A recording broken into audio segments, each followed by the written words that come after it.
Hi, my name is Nick George with Cloud Time and Sharpening.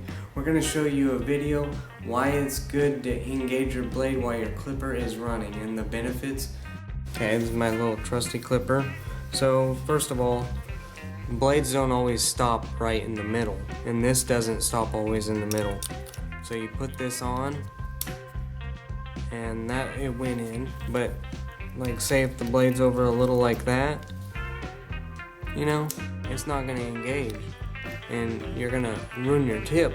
There's no way you can get it down unless you move that, but it's better to do it while it's running because it goes right in there, plus it doesn't damage the drive, plus when the motor is stopped and you start up a blade, it's going to be a lot harder to start the motor, and the motor doesn't know. It just puts the power there and that's it, full power, just 110 volts, but this is DC, so however many amps, whatever. So I recommend engaging your blade while it's running. Now you don't really have to, I guess, but my guess is when a commutator comes in and is burnt, it's because they don't engage this blade while it's running, or they just never get it serviced.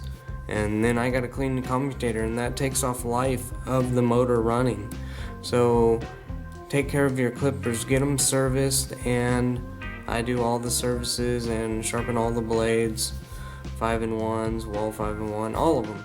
But anyway, I hope you enjoyed this little video and have a wonderful day. Thank you for the wonderful adventure.